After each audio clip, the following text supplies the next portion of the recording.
राम वृक्ष बेनीपुरी द्वारा रचित बाल गोविंद भगत पाठ का सार। बाल गोविंद भगत एक अनूठी रचना है। गांव के जनजीवन को लेखक राम वृक्ष बेनीपुरी ने बड़ी सुंदरता से इस कहानी में उकेरा है। इसमें लेखक बाल गोविंद जी के माध्यम से सामाजिक रूढ़ियों पर प्रहार करते हुए नजर आते हैं।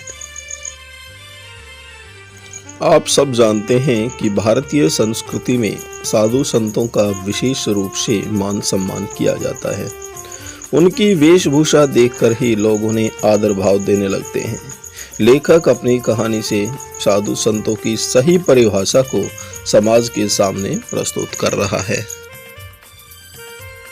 लेखक के अनुसार मात्र साधुओं से वस्त्र धारण कर लेना और घर परिवार छोड़ देना व्यक्ति को साधु संत नहीं बना सकता। साधु संत बनने के लिए उनके आदर्शों को जीवन में उतारना सही अर्थों में साधुत्व कहलाता है। लेखक कहता है कि केवल गेरवे वस्त्र धारण करने से, कानों में बड़े बड़े छल्ले पहनने से और साधुओं जैसा वेशभूषा धारण करने से कोई व्यक्ति साधु नहीं बनता है। कोई ये चाहे कि मैं घर परिवार छोड़कर जंगलों में भटकता रहूं, इससे भी कोई साधु नहीं बन जाता है। लेखक का मानना है कि साधु बनने के लिए साधु के आदर्शों को अपनाना आवश्यक होता है। बाल गोविंद ने परिवार को नहीं छोड़ा, अपने कर्तव्यों को पूरी निष्ठा के साथ निभाया है।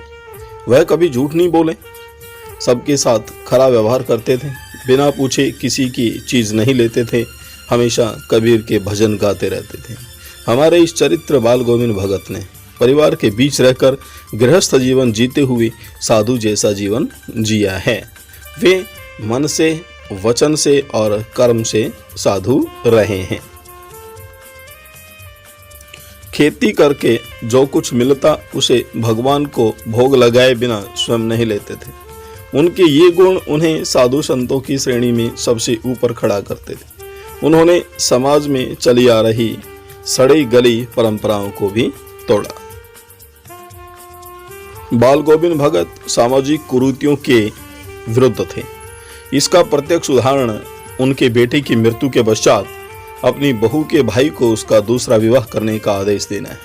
और साथ ही इससे पहले जब उन्होंने अपने बेटे का क्रियाक्रम किया तो पतोहू के हाथों ही बेटे की चिता को मुखाग्नि दिलवाई और उन्होंने यह बता दिया कि जो परंपराएं समाज के लिए सही नहीं हैं, सड़ गल चुकी हैं, समाज के विकास में बाधक हैं, उन परंपराओं को छोड़ने में ही समाज का भला है। और अंत में लेखक बताना चाहते हैं कि बाल गोविंद जैसे सच्चे साधु समाज में अब तक लुप्त हो गए हैं।